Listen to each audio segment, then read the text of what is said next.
Olá, seja bem-vindo e bem-vinda aqui ao nosso canal MF3 Escola de Filosofia. A proposta de hoje será o impacto da filosofia grega antiga no pensamento moderno. O vídeo vai se estruturar de quatro formas, em quatro partes, e antes de falar propriamente destas partes, eu convido você a dar um joinha, se inscreva aqui no canal, contribui muito com a nossa proposta, sobretudo nesta nova fase que nos propomos de fazer vídeos mais estruturados. Pois bem, a estrutura geral, portanto, continuando, será na primeira parte a introdução à filosofia grega antiga, uma segunda parte a influência de Platão, uma terceira parte as influências específicas de Aristóteles ou Aristóteles e a fundamentação do pensamento moderno, e por fim, uma análise novamente de como que o legado e a relevância continua desta trajetória. Pois bem, passemos à primeira parte. Começando agora a segunda parte, começando a segunda parte agora, com 15 minutos. Antes, propriamente, de falar e dar grandes dicas, a minha proposta é citar aqui algumas referências, alguns nomes que são importantes para que a gente possa estudar a filosofia antiga e compreender um pouco o impacto que ela tem nos nossos dias. O meu interesse específico será e tem sido a filosofia de vida, tanto na modernidade quanto nos nossos dias. Então, de certa maneira, o meu recorte de revisitar esses clássicos tem sido nesta perspectiva.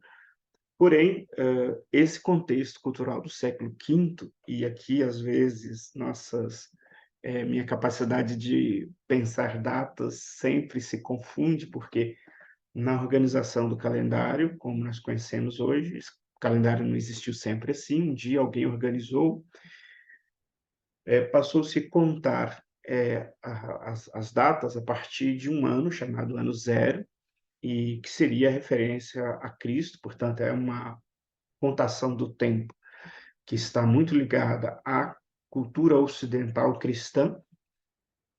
E aí, então, nós falamos século V antes de Cristo, portanto, às vezes isso confunde a forma de contar entre o ano 400 e o ano 300, que estaríamos falando aqui deste contexto de século V.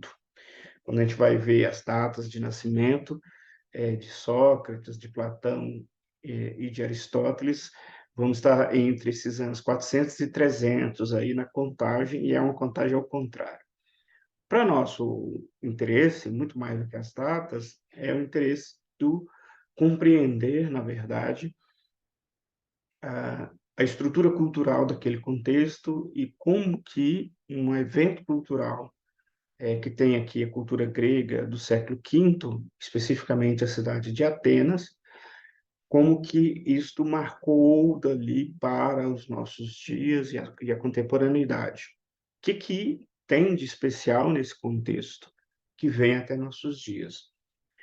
Portanto, o contexto histórico desta cidade, que tinha nesse século V um modelo de organização da cidade, que se chama, até certo ponto, de democracia, não é a democracia moderna, porém os fundamentos, os conceitos filosóficos do que seria um governo do povo, digamos assim, tem nesta história ocidental, neste período, uma referência muito importante. Muitos vão dizer, e com razão, que esse contexto da democracia ateniense tinha limites diversos, e é fato isso mesmo.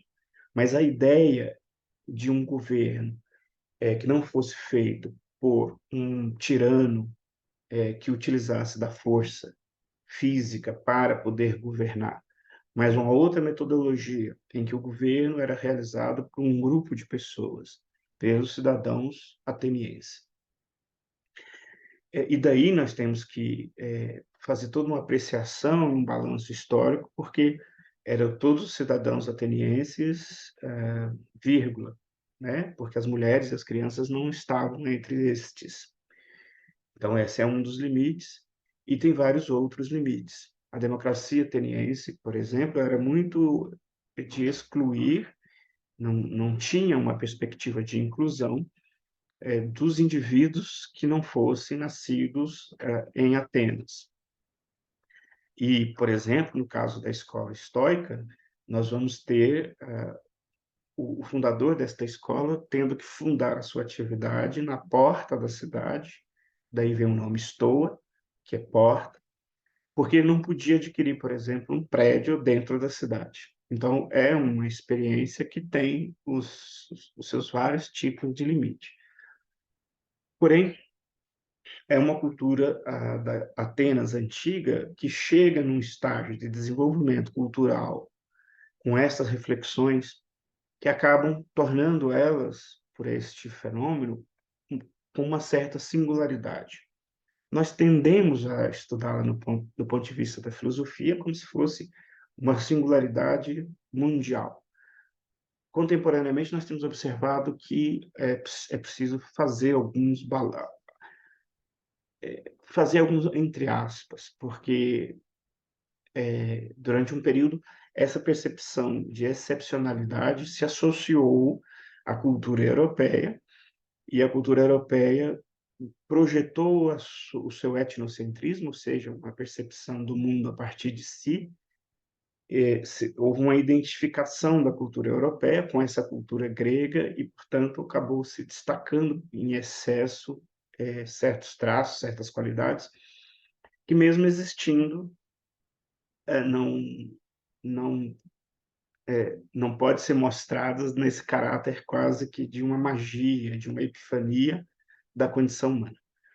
Feito esses balanços, e essa é uma discussão dentro da cultura grega, se ela foi efetivamente um gênero, um fenômeno cultural único, que a distinguiu, por exemplo, da cultura egípcia, que aparece, por exemplo, nos diálogos platônicos, com certa frequência, por exemplo, na obra Timeu, aparecem referências à cultura egípcia, e a obra do Timeu em Platão, que nós vamos falar um pouco mais, se propõe a construir, enquanto diálogo, descrever uma gênese de formação, da formação de Atenas, da cidade. Então, há essa discussão se esse gênio grego se distinguiu por completo do mundo egípcio e que tudo que os egípcios fizeram era um menor. Então, quando a gente estuda filosofia, a gente aprende, tudo bem, os egípcios faziam geometria, mas eles não tinham uma reflexão racional que depois funda a ideia de matemática teórica a partir da Grécia. Eles não tinham isso, sempre destacando em excelso, em excessiva expressividade, ah, destacando as qualidades, melhor dizendo, de modo tão excessivo que parece que foi algo de outro mundo. E não é bem assim, quer dizer, hoje em dia a gente vê que a coisa pode ser muitas coisas, os egípcios também já faziam, e não era que eles faziam uma geometria desprovida de qualquer raciocínio, e por aí vai. Na cultura de Atenas específico, surge um processo de conhecimento muito específico, que é o filosófico, e que isto fará, na modernidade e nos dias de hoje, que seríamos pós-modernos, recorrermos a esta época, porque a filosofia surge enquanto uma forma de produzir uma narrativa, portanto, de contar uma história organizada sobre assuntos os mais diversos. E quando nós vamos discutir sobre linguagem contemporaneamente, sobre narrativa, quando nós vamos discutir, por exemplo, sobre elaboração ou escrita de si, digamos que é comum que retornemos a este período como sendo um período de fontes inspiradoras que saltam, digamos assim, desse século V, vai estabelecer relações depois com a tradição cristã, depois com a tradição cristã e latina dos impérios romanos, né? E depois com a questão do cristianismo e ascensão. Esse assunto depois retoma no Renascimento. Obras como Timeu, por exemplo, sempre continuarão fazendo ecos nas culturas não só ocidentais, chamada do Ocidente Latino, mas do Ocidente grego, do Oriente grego, não do Ocidente grego, do Oriente grego, regiões que hoje nós conhecemos como Síria, Iraque, norte da África, continuarão a fazer um percurso específico destas obras. Essas obras serão traduzidas depois para a cultura latina, onde hoje nós conhecemos como Espanha, como Córdoba, por exemplo. A obra Timeu terá uma importância na sua tradução para o latim, feita pelo filósofo chamado Cal Cídio. E por se tratar de uma ideia de cosmologia, de como que o mundo se formou, criou toda uma tradição que depois chega nas tradições cabalistas, por exemplo, sobre a compreensão do mundo, para além desse mundo, pouco explorada muitas das vezes nessas tradições. Então, esse contexto produz, no século V, a filosofia. Na verdade, ela começa um pouco antes, no século VI, e ela tem talvez uma característica muito mais próxima da poesia. Então, no século VI, nós vamos ter a figura do Heráclito de Éfeso, mas temos outros filósofos que escrevem de uma forma poética, a estruturação e a formulação das sentenças está dentro daquilo que a gente chamaria de uma poética, de uma poesia.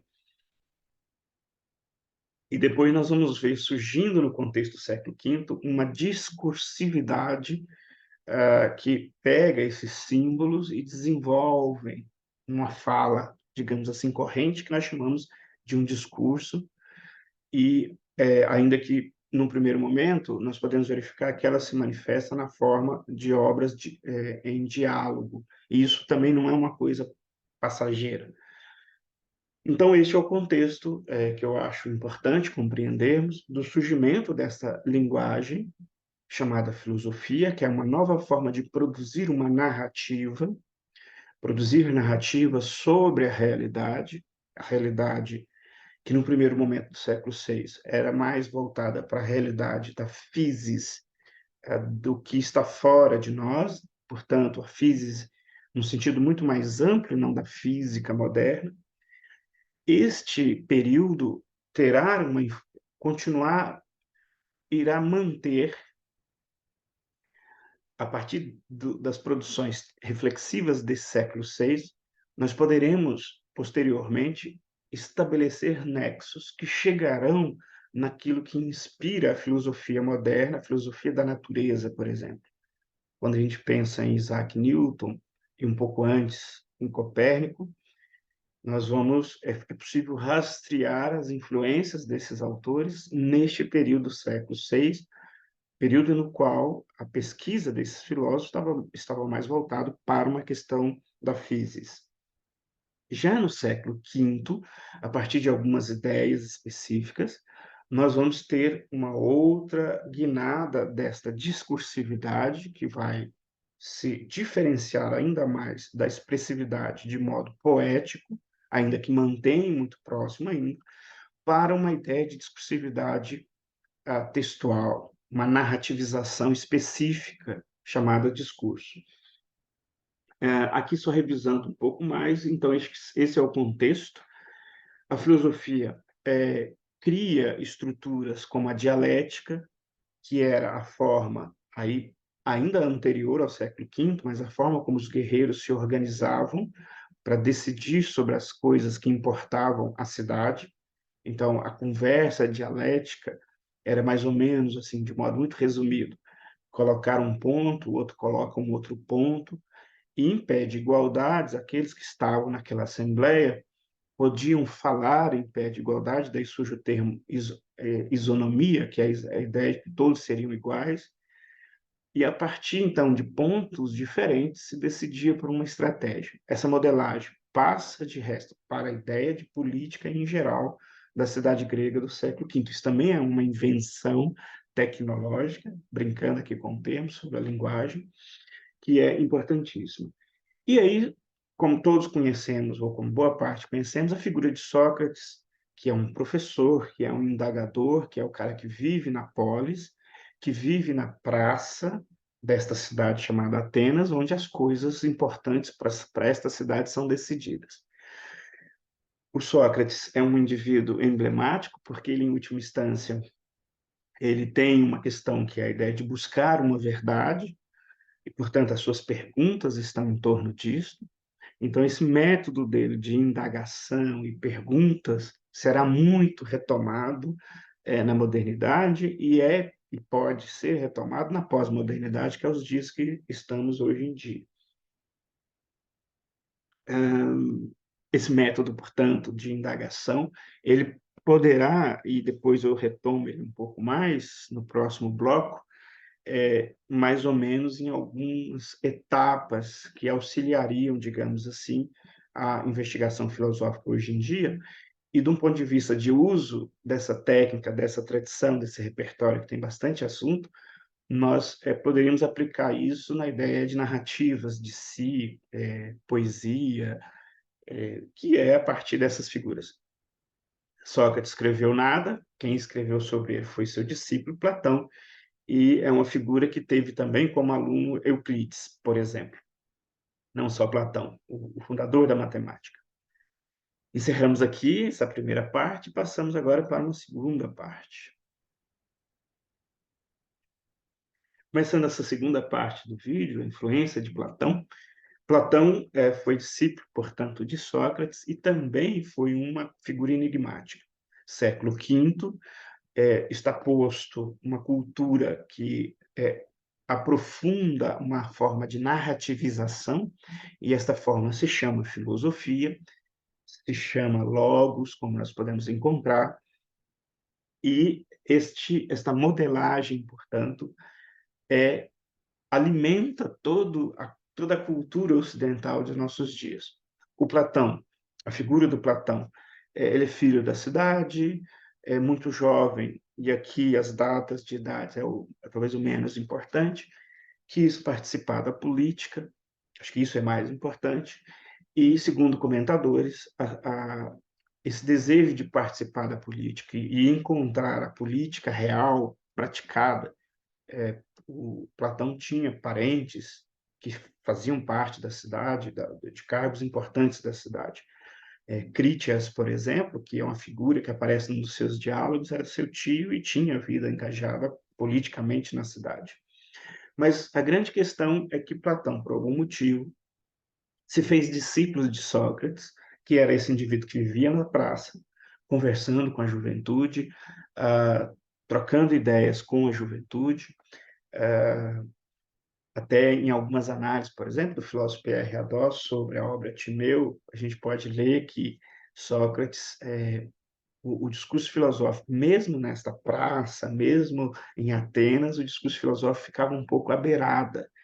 Ele não era um discurso que naquele contexto também existia, que era o discurso focado na política, na tribuna para convencer as pessoas, ou na tribuna ligada à questão da justiça, e que eram modelagens de discursividades que tinham uma preocupação, por exemplo, em embelezar o discurso, em convencer de modo focado, objetivo, que, de certa maneira, seria uma apreciação, se a gente traz para os dias de hoje, aquele discurso que nós conhecemos das internets, que é você tem que ter foco, meta. Então, naquele contexto também tinha algo parecido, que era o discurso do político tinha pretensões objetivas, convencer e tirar proveitos políticos. E, nesse sentido, muitos jovens procuravam professores. Existem outros professores desse período, mas Sócrates era um desses. Segundo, então, esse texto que eu estou comentando, de Pierre Hadot, que é Física e Poesia no Timeu, de Platão, que eu pego aqui como referência, ele, o discurso filosófico ficaria à margem desse discurso daquele contexto, século V, Atenas, e da praça, do centro da cidade, que tem o nome em grego de ágora, que a gente traduz para praça. Então, mesmo lá, o discurso filosófico tinha uma certa periferia. Por quê? Porque a preocupação do discurso filosófico era muito mais com uma ideia de verdade, uma investigação da verdade. mesmo que aparentemente se apresentasse meio atrapalhado, o seu foco era de uma investigação especificamente do que era verdadeiro. No geral, nós temos a impressão de que Sócrates, portanto, sempre estava indagando e que todos que se diziam saber algum assunto, ele acabava desmontando esse assunto da pessoa e a pessoa saía, digamos assim, se ela chegou como portadora de uma verdade, saía sendo portadora de nada. Obviamente que isso irritava a todos e Sócrates, de certa maneira, pagará um preço por isso. Platão, portanto, acompanha Sócrates nesse processo, convive com ele, tem um tempo aqui que agora me falhou, foi bastante tempo, mas eu não saberia dizer de cor qual o tempo, e em geral é coisa de 20 anos de aprendizado. E o fato é que Platão acaba sendo o discípulo que escreve sobre o seu mestre, que coloca Sócrates em todos os seus diálogos. Então, não se tem na literatura contemporânea, e já há um certo tempo, não se tem nada que o Sócrates tenha escrito. E existe até mesmo uma perspectiva de que, na cultura grega, aliás, mais uma vez, esse texto que eu estou aqui em tela, comentando um pouco sobre ele, sobre o Timeu, esse artigo, é que não se escrevia porque a escrita naquele contexto não era o que nós hoje compreendemos pela escrita. Se tinha uma aposta muito maior na ideia de memória. Então, vamos encontrar em Platão a valorização da memória como uma estratégia mais valorosa do que o texto. Mas aí Platão se faz aluno de Sócrates nesse contexto de um jovem que procura professores exatamente para aprender oratória e aprender oratória. Também aqui me falhou, mas Platão foi aluno de um outro professor anteriormente e deixou esse professor, que se não me falha a memória, seria um sofista, e acabou sendo aluno do Sócrates, que era oposto ao sofista, que tinha outra proposta, outra perspectiva. Essa diferença é muito ampla, não é só uma diferença que tradicionalmente a gente aprende, que era o sofista ensinava aquilo, qualquer coisa para quem pagasse, e o filósofo não tinha essa relação de pagamento, e o ensino do filósofo não tinha o compromisso em, digamos assim, se você pagar, eu te ensino o que você quiser.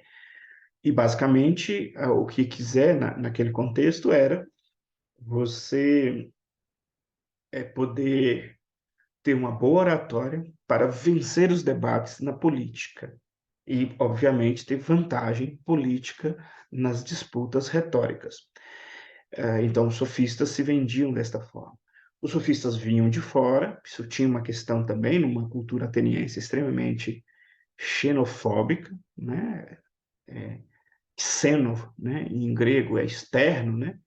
É fora, né? Nesse grego antigo. E esse xenofóbico é exatamente esse que tem medo do de fora. Então, essa é uma cultura que tinha esse problema, tem esses temas, mas tem outras questões. Platão, portanto, se faz aluno, mas então as suas pretensões iniciais eram, como todo jovem, atuar na política. E esta ideia, segundo alguns comentadores, vai marcar a própria forma de escrita do Platão. Ele escreve diálogos. A escrita de diálogos tem uma série de questões, é possível ser abordado de várias perspectivas, mas o diálogo ele teria uma característica que é uma proximidade em forma de texto, é uma proximidade da dinâmica do viver. Então, o jovem que queria atuar como retor, como orador, melhor dizendo, e por algum motivo prefere se dedicar aos estudos com um mestre, trouxe para sua escrita, na verdade, ainda esta proximidade com a vida. Para um autor contemporâneo, comentando essa metodologia do diálogo, num outro contexto, que o professor doutor Amon Pinho, comentando a forma de um outro professor, chamado Agostinho da Silva, todos agora, Amon Pinho vivo, um jovem professor, e Agostinho da Silva, falecido nos anos 90, mas todos muito próximos a nós, ele vai usar a expressão de drama ingente. Então, o diálogo carregaria esta ideia de um drama ingente, aproximando aqui a ideia da escrita com o próprio viver. Essa, por exemplo, é uma chave profunda de como que aquela cultura tão antiga interfere não só na modernidade, mas na pós-modernidade, a qual nós estamos vivendo. E, portanto, Platão se dispõe a teorizar, a propor uma filosofia, utilizando do diálogo. O diálogo, às vezes, complica a vida nossa, dos dias de hoje, de leitores, mas num processo adequado de introdução, torna-se algo muito prazeroso, muito divertido e muito peculiar, porque são diálogos, e a partir desses diálogos nós podemos articular uma série de conteúdos. Quando a gente aprende, portanto, a partir de uma tradição que já faz a leitura desses diálogos, nós somos introduzidos, por assim dizer, na conversa, e o sentido do diálogo se mostra para nós, e, portanto, podemos investigar.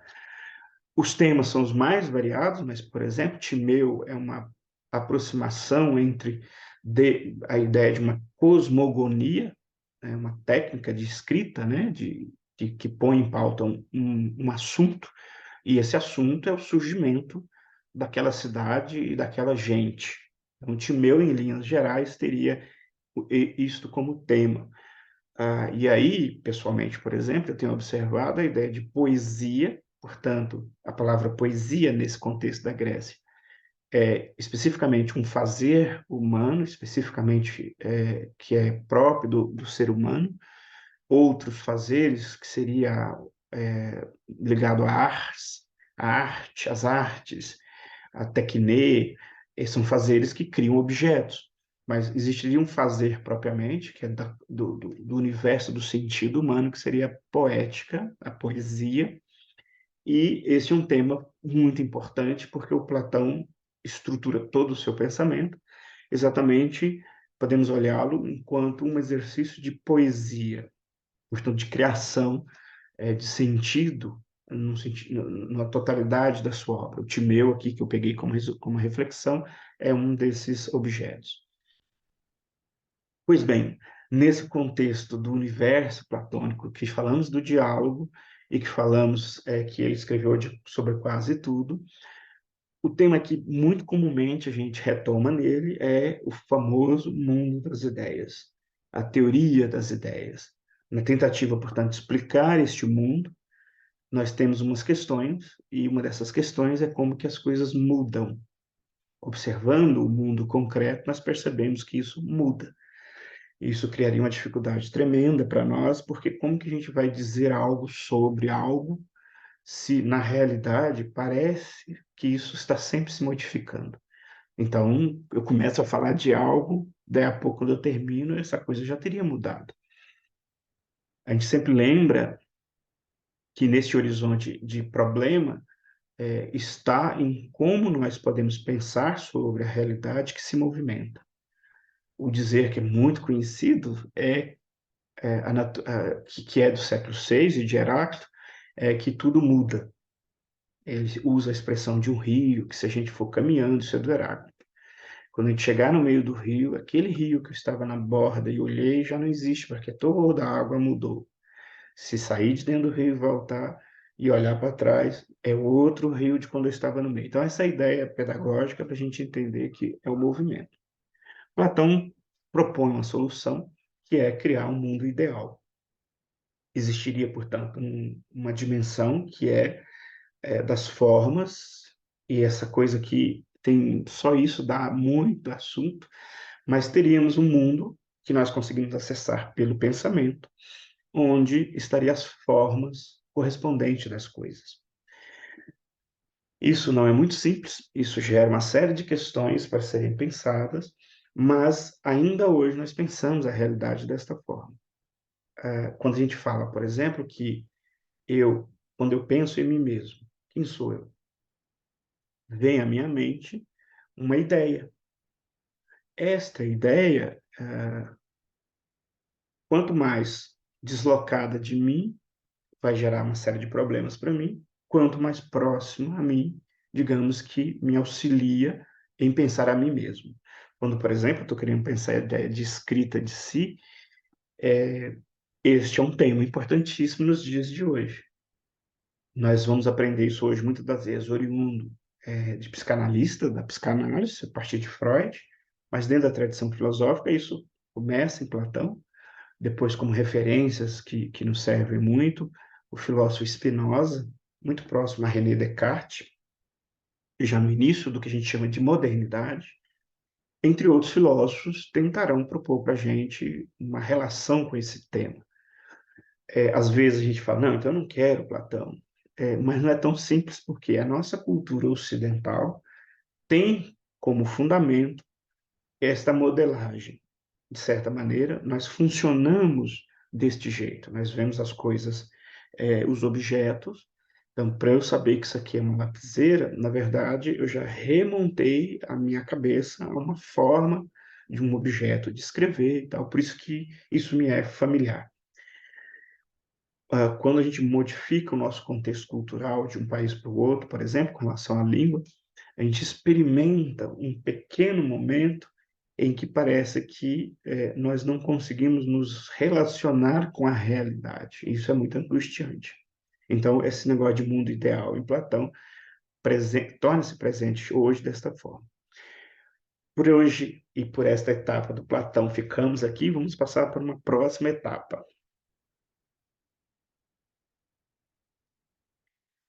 Portanto, na terceira etapa, recapitulando a tentativa de falar de Platão, nós vamos falar agora de Aristóteles. Mas antes, Platão foi professor de Aristóteles.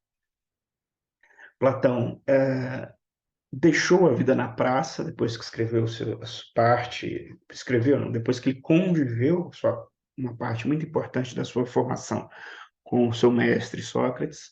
O mestre foi julgado e condenado por dois crimes, que era o de perverter a juventude e o de negar os deuses da cidade. E por isso acabou reproduzindo como cumprimento da pena a sua morte, e ele tomou um veneno chamado cicuta, e esse veneno, digamos, o matou. E aí o Platão tem uma obra chamada Apologia de Sócrates, portanto, a defesa de Sócrates, que trata desse assunto. Esse tema aparece em outras obras. Aí, para alguns autores, o jovem que, portanto, inicialmente queria disputar o espaço da praça, o espaço da política, esse jovem, então, passa um bom tempo como aluno do mestre Sócrates e ele acaba, depois destes resultados do mestre, fazendo uma opção que depois, em geral, vai marcar boa parte, digamos assim, dos filósofos e da produção filosófica. Ele se retira dessa praça e acaba arrumando um terreno, creio que comprando um terreno fora da cidade, fora da praça, que ficava próximo a um cemitério. Esse lugar existe enquanto referência ainda hoje, e lá ele constrói a sua escola, que de certa maneira se beneficiava de um espaço à sua frente, que era exatamente os jardins que formavam esse cemitério. Alguns dizem que o nome academia seria composto aí com a palavra academos, que tem uma relação de fora do povo, demos enquanto povo, e esse a como está fora, mas isso também se remete à parte mais objetiva, a um deus que chamava Academos, que era, por assim dizer, o patrono da sua escola. Nessa escola, ele, então, ensina filosofia, mais uma vez, não era o único, mas é o que chega até os nossos dias, e a sua academia, portanto, é uma referência de produção de conhecimento ainda para as universidades. Essa influência nas universidades, como instituição de ensino que surge em algum momento, lá pelo ano de 1200, e que depois terá suas reformas, né, a partir aí de 1700 como referência, para chegar ao que nós conhecemos hoje em dia como universidade. De jeitos variados, há uma influência dessa modelagem, desse estilo da Academia de Platão, que basicamente era um compromisso em investigar a verdade. Tinha alguns princípios, obviamente, éticos, que regrava a relação desses estudantes, desses professores. Tinham, se não me engano, 3 cargos dentro desta escola, que chegava como Neanicoi, que era o primeiro nível. Acima do Neanicoi tinha o presbiterói, e acima do presbiterói tinha uma figura de um mestre, que eu sempre esqueço o nome em grego, mas teriam aí 3 funções na Academia de Platão. Nesta escola, portanto, o aluno Aristóteles irá também passar um bom tempo e se fará, portanto, discípulo deste mestre. Alguns dizem que Platão deixou a academia com a morte do mestre e por suceder na coordenação da escola um sobrinho do Platão, e não o Aristóteles. E aí o Aristóteles, obviamente, expectava ele assumir essa função, e ele acabou, então, saindo da escola e montando o seu liceu, que é uma outra modelagem de escola, mas, considerando o contexto grego, existiam escolas onde se ensinava um conjunto de técnicas e de atividades na Grécia. O objetivo não é adentrar nos detalhes do que se ensinava, como a gramática, a retórica, a lógica, porque isso demandaria também, e vou fazer um vídeo específico sobre isso, mas era assim que se aprendia. Lembrando que a partir de Sócrates surgem outras escolas, a do Aristóteles é uma, mas irão surgir outras escolas, e o estoicismo, por exemplo, é uma escola que terá aí uma longa vida. A Academia de Platão também teve, é assustador o tanto de tempo, algo como quase 800 anos de duração, e o estoicismo também teve essa duração. E era um espaço onde não só se praticava filosofia, mas tinha uma série de outras questões, não só existia uma ética, por assim dizer, mas tinha também uma dietética, né? O que comer, o que não comer. Mas o foco aqui é exatamente Aristóteles. Para muitos, Aristóteles meio que tentou aprofundar, tentou dar outras respostas para quase tudo que o Platão fez. Às vezes, pensar desta forma reduzir um pouco a contribuição e a diversidade. E, no primeiro momento, a gente cai num erro perigoso que é querer eliminar Platão porque Aristóteles teria dado as respostas que o Platão não deu. Então, ou um ou outro. E, na verdade, para a modernidade, para nossos dias, os dois são importantes. Para começar, por exemplo, a lógica de Aristóteles é como, por assim dizer, nós damos ordem às coisas. A lógica é para explicar como uma coisa sai de um lugar e passa para outro. E a lógica será utilizado como base para ciências modernas. A lógica associada à matemática produzirá em algum momento na modernidade a ideia de lógica matemática, lógicas não formais, sendo a do Aristóteles, da obra Órgano, chamado lógica formal. Nesse sentido, a obra lógica ganha uma ascensão em detrimento da dialética, que era também uma tentativa de arrumar uma ordem. Durante muito tempo, portanto, ou se usava a dialética e esquecia a lógica, ou se ia para a lógica e esquecia a dialética. No período moderno, se verificou que, isso é mais uma influência daquele período para hoje, que do ponto de vista do psiquismo humano, do ser humano, portanto, do sentido, da subjetividade humana e de aspectos psíquicos, a dialética é a forma mais eficiente de a gente pensar como que o psiquismo organiza as coisas. Um indivíduo ele não é um ser lógico. Um ser lógico é um computador, uma máquina. O indivíduo é muito mais dialético. Esse assunto vai ser retomado por alguns filósofos, mas eu cito Hegel como referência.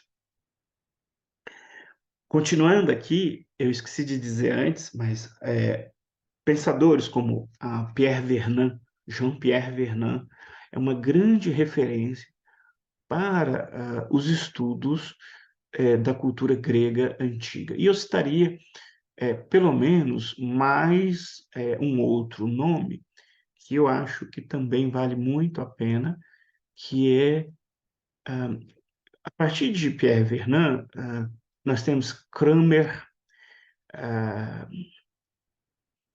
mas nós temos um autor chamado Walter Burkert, que, entre vários outros autores, que se dedicam a estudar temas como a religião grega, por exemplo, que é um tema que tem contribuições da filosofia antiga para os dias de hoje. Mas Jean-Pierre Vernant é uma referência nesse sentido. Em português brasileiro, nós temos alguns volumes da professora Marilena Chauí, que se dedica a este período. Temos Junito Brandão, que dedica à filosofia. Então, são referências filosóficas importantes. Mas Aristóteles, para a gente não perder o moço de vista. Ele tem uma contribuição muito singular para a ética, para a lógica e para a ideia de metafísica, ou desta ciência que estuda o ser, o que é o ser das coisas. Isto é, a ideia de metafísica tem pelo menos duas trajetórias, mas é a forma como nós ocidentais existimos. E esse modelo ocidental se esparramou, por assim dizer, por todos os outros cantos do globo terrestre e, obviamente, convive com outras diferenças. A forma como essa modelagem chamada ontologia, se colocou na cultura é como nós nos perguntamos sobre as coisas. Nós, enquanto pessoas, estamos a todo momento lidando com o que é isto, né? O que é isto? Então, sem a gente precisar filosofar, nós não conseguimos ver esse objeto e simplesmente não vê-lo. E esse ato de ver e meio que classificar, esse ato é objeto desta matéria chamada ontologia. Em termos psíquicos, isso também cria algumas questões, e a metafísica, portanto, é este o tema. Do Aristóteles, eu preferi destacar a ética, porque eu tenho me interessado especificamente pela ética da felicidade, da eudaimonia, que é o termo grego. Então, entre ética, lógica e metafísica, tem muita coisa para falar, mas eu destaquei a ética porque eu tenho visto implicações com os dias de hoje. Eu destaquei aqui alguns tópicos para falar, né? A felicidade como objetivo é o principal. Para que a gente vive? Para ser feliz. Quando eu trabalho com jovens, seja de ensino médio, de primeiro, segundo ano de faculdade, eu sempre procuro produzir repertórios para que a pessoa entenda que o que ela está fazendo como estudo e depois como profissão precisa ter, por exemplo, uma relação com a felicidade. E se essa felicidade não está acontecendo, a gente tem que examinar o que está impedindo essa felicidade de acontecer. A gente tem que fazer algo com gosto. Obviamente que a realidade real, às vezes, criam questões, criam uma série de coisas, mas fazer essa pergunta é fundamental.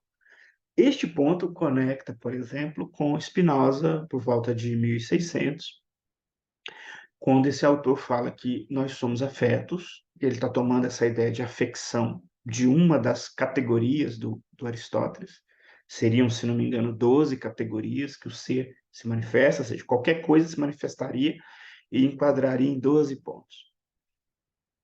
Eu aqui estou na dúvida se são 12, mas são um conjunto de categorias, como posição, paixão, e por aí vai, e aí você enquadraria o que são as coisas nessas 12.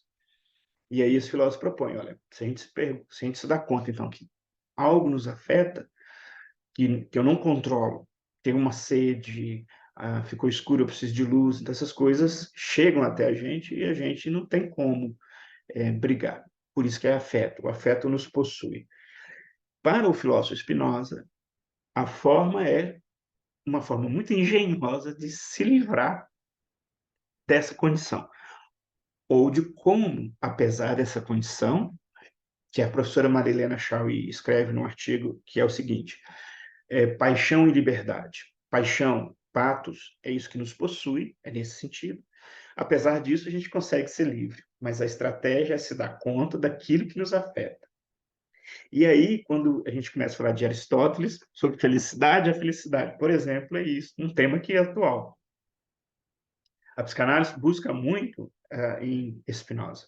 O fundador da psicanálise, Freud, fez conexões muito específicas com o pensamento de Spinoza. Spinoza que influencia de modo indireto, muito curioso, a um outro filósofo que é Nietzsche. Pois bem, continuando aqui, desse percurso do Aristóteles, da ética que eu escolhi, eu não quis falar nem da lógica, nem da metafísica, ainda que são importantes, eu passaria para a ideia de virtudes morais. As virtudes morais seriam esquemas em Aristóteles para a gente ir para a felicidade. Muitas sociabilidades filosóficas do período moderno, séculos XVIII e XIX, irão pegar essa ideia do Aristóteles para construir reflexões sobre a moral. Em que sentido a moral produziria a felicidade na humanidade? Como que os princípios morais poderiam fazer isso? Então, virtudes, essas sociabilidades falarão bastante de virtudes, cavar templos, cavar masmorras aos vícios e templos às virtudes, por exemplo. É um clichê ligado à maçonaria, que tem como referência teórica, se não tem referência, mas tem um paralelo que é indiscutível em Aristóteles do século V e não do século XVIII e XIX. Quando a gente encontra, portanto, isso escrito em manuais, em rituais maçônicos do século XVIII e XIX e depois no século XX, a gente não dá para acreditar que isso é inventado por eles por essa questão histórica, porque historicamente nós encontramos isso na obra do Aristóteles, 1000 anos antes, 2000 anos antes, né? Então, a virtude são hábitos de ação correta que se situam entre os extremos dos vícios. Então, não beber água demais é ter um problema de várias coisas. Mas se você começar a beber água demais, você vai ter um problema ou outro. Então, a virtude é ficar no meio termo. E aí tem uma lista muito curiosa disso. Como eu falei de 15 minutos, paramos. E agora eu começo o outro 15 minutos. Pois bem, começando esse último bloco de 15 minutos, eu não tinha passado todo o conteúdo de Aristóteles e eu vou continuar só por uma questão de terminar essa lista, mas eu já estou fazendo a conexão na quarta parte, que é o legado, né, e a relevância contínua. E ainda no tema da ética, como legado e continuação, nós temos essa questão, portanto, da virtude como o meio e não os extremos dos vícios. As virtudes intelectuais, Aristóteles também enfatiza as virtudes intelectuais como sabedoria e a prudência. Sabedoria é a sofia e a prudência é a phronesis, que envolve capacidade de tomar decisões racionais e éticas. Então, uma temperança. Isso vai marcar toda uma tradição depois cristã monástica, por exemplo. A ética da medida dourada, que é o equilíbrio, eu já falei disso, entre os excessos. Teologia e finalidade. Aristóteles enfatiza a importância da finalidade, do telos, o para quê das coisas. Por que que eu estou fazendo, mas para que eu estou fazendo as coisas. Então, telos não enquanto fim que acabou o vídeo, mas, por exemplo, qual é o telos desse vídeo que eu faço? No meu caso, está no contexto de ofertar um conteúdo de qualidade para profissionais de mais diversas áreas, mas que seja um conteúdo relevante para a juventude, para que a juventude possa ser feliz através dos conteúdos de filosofia. Então, esse é meu telos com o meu canal, com a minha profissão. Propiciar a felicidade das pessoas, propiciar, através da filosofia, uma vida pública, democrática, que é o objetivo do canal MF3, do site MF3. Portanto, esse é o telos. E esse tema do telos, ele fará uma conexão com a própria ideia de teologia. O termo telos, a ideia de teologia, quem inventou foi Platão, inclusive, segundo o professor Lima Vaz. Então, telos e finalidade é um tema também da ética de Aristóteles. E qual que seria, né, esse telos? Ele acredita que todas as coisas têm uma finalidade natural. e que os seres humanos alcançam sua excelência ao cumprir suas finalidades específicas. Isso é objeto também de que a modernidade modificou esta ideia de finalidade. Essa ideia de que nós temos uma finalidade também foi agenciada, por assim, pela tradição cristã. É fato que nós buscamos, sim, um fim, é fato que nós desejamos estarmos inseridos dentro de uma finalidade.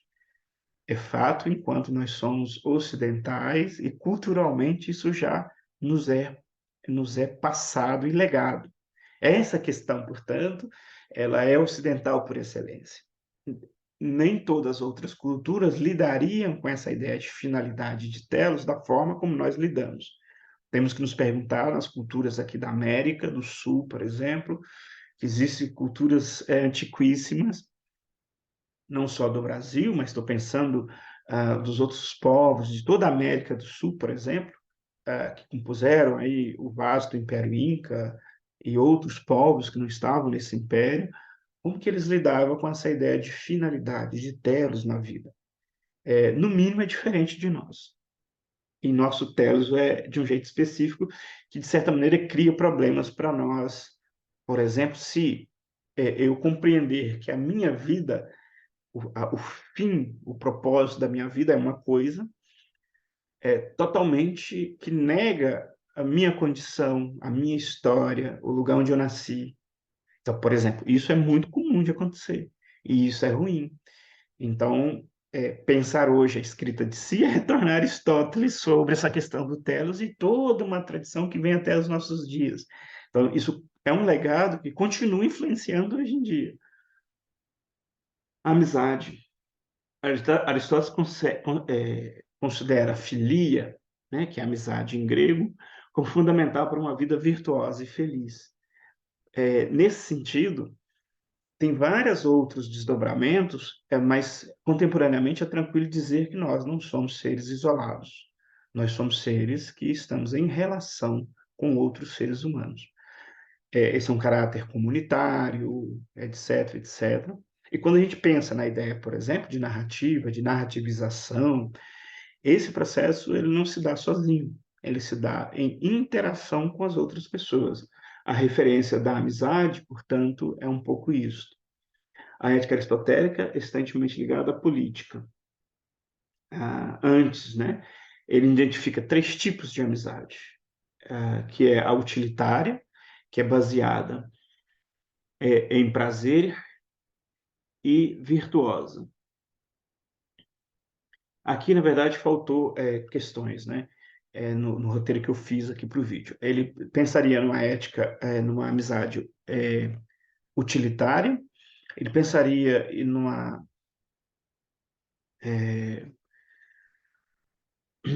utilitarista, que é essa que eu preciso ser amigo para tirar um proveito. Mas teria a ética que você não tem o interesse, né? Perdão, a amizade, né? A amizade seria a utilitária. Ai, gente, agora deu branco aqui. São três. Mas existiria a ideia de amizade ágape. Esse é um tema que vai aparecer mais na cultura cristã e que às vezes não aparece aqui na cultura grega. A cultura grega pensa na ideia de utilidade e o contrário de utilidade. Esse tema eu preciso retomá-lo depois, mas ele se manipula, porque eu não tinha me preparado a esse ponto, mas ele retoma a ideia contemporânea de fraternidade. Acho que essa é a questão para este vídeo que eu julgo interessante manter o foco. Nas sociabilidades contemporâneas, e mesmo nas comunidades cristãs, a ideia de fraternidade e da fraternidade desinteressada. Essa ideia de uma fraternidade desinteressada, que é o conceito de ágape, esse conceito de partilha, de uma amizade na qual você supera a ideia do interesse utilitarista e você teria uma convivência fraternal que queria para além do interesse. Eu sou amigo de alguém porque eu tenho desde a questão mais simples, eu quero arrumar uma coisa, um objeto, e você é teu amigo, né? Quando criança tem até brincadeira, que você é meu amigo, mas eu quero brincar com seu brinquedinho.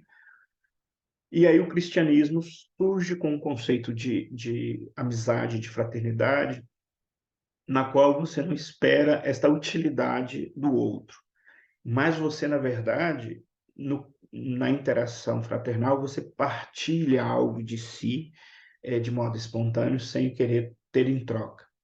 E esse processo do partilhar é um processo em que a pessoa dá conta de que interiormente ele produz, digamos, um excesso que ele pode partilhar e que o partilhar faz parte do processo interno dele. Portanto, desloca por completo o aspecto exterior da utilidade para um aspecto interior. Em última instância, eu poderia dizer que a utilidade é, ao partilhar de dentro para si, para fora, eu limpo a casa, eu renovo as minhas interioridades. Isso é um outro objeto que entra aqui na complexidade e eu não tinha preparado tanto para falar.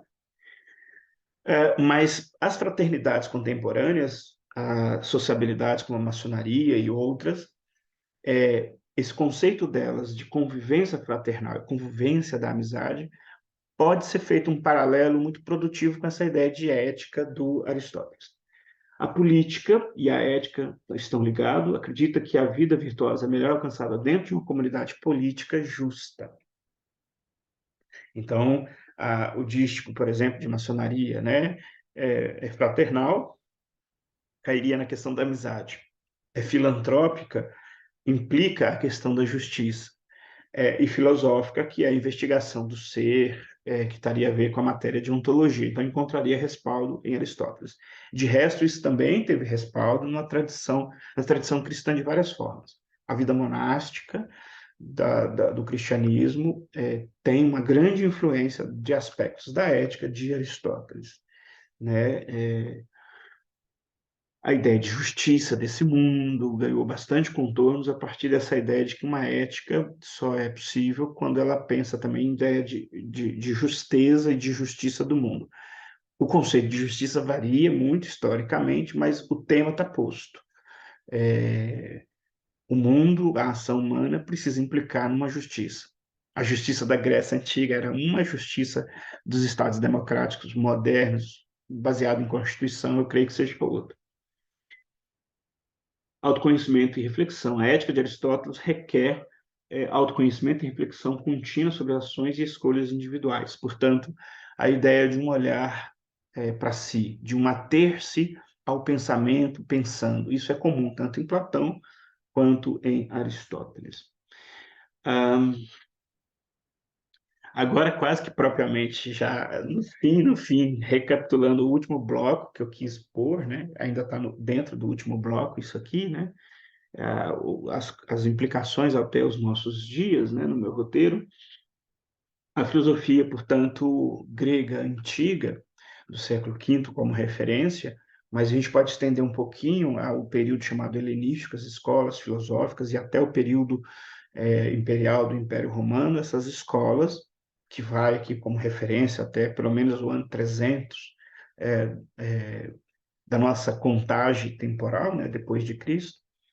E então esse referencial teórico ele continua influenciando a produção científica, ideias como, por exemplo, o átomo é originário disto. Do ponto de vista da condição humana, das ciências humanas, opa, saiu do foco, voltou. Do ponto de vista das ciências humanas, da condição humana, nós temos muita interferência porque vários autores do século XIX retomaram esses autores para uma série de coisas.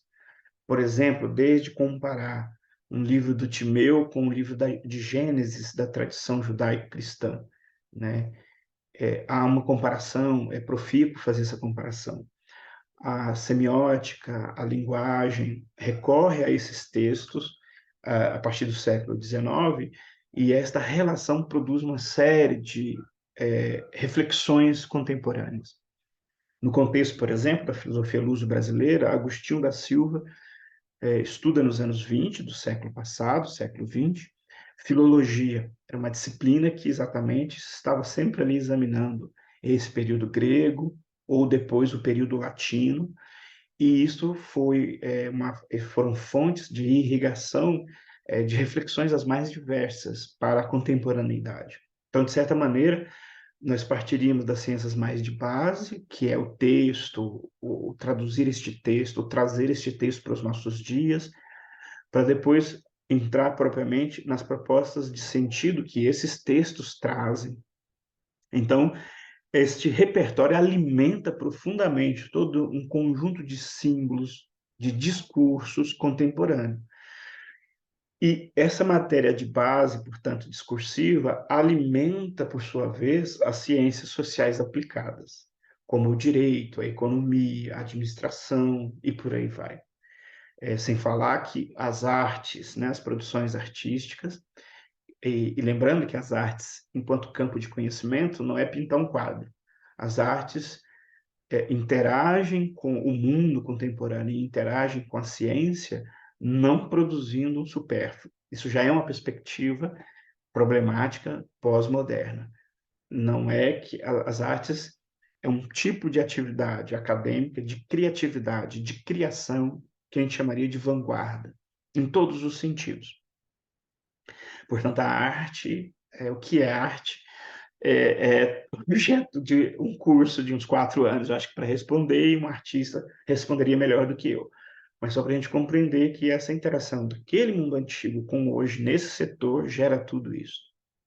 Uma coisa que a gente, de repente, não imaginaria que a disciplina de semiótica, que é uma área que tem relação inicial com a filologia e não filosofia, pensando aqui no século XIX, para o XX, e depois na segunda metade do XX, e isso se articula de algum jeito, porque a semiótica discute a questão dos signos, e hoje todo esse mundo virtual que a gente acha que é ultramoderno, na verdade, é fruto destas pesquisas. Só para a gente ter aqui uma linha de raciocínio não ligada à subjetividade humana, mas ligada às ciências, que de certa maneira goza de um estatuto hoje em dia mais assim hierárquico acima do que as humanidades, por incrível que pareça.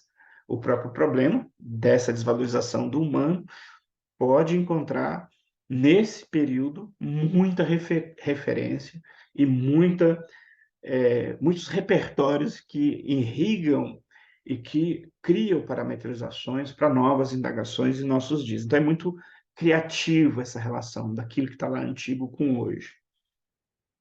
Enfim, eu caminho para a conclusão do vídeo, agradecendo a todos que acompanharam até aqui. Isso faz parte, por assim dizer, do nosso novo repertório, vídeos mais longos e dedicados a conteúdos um pouco mais articulados de filosofia. O meu objetivo era criar em você a expectativa, a percepção de que aquilo que é lá antigo vem até nós de várias vias. A minha perspectiva é mais a perspectiva da condição humana, da formação humana, do ser humano. Para mim, nessa perspectiva, é muito enriquecedor esse universo. Muito obrigado, não esqueça de se inscrever, dar o like e até um próximo vídeo.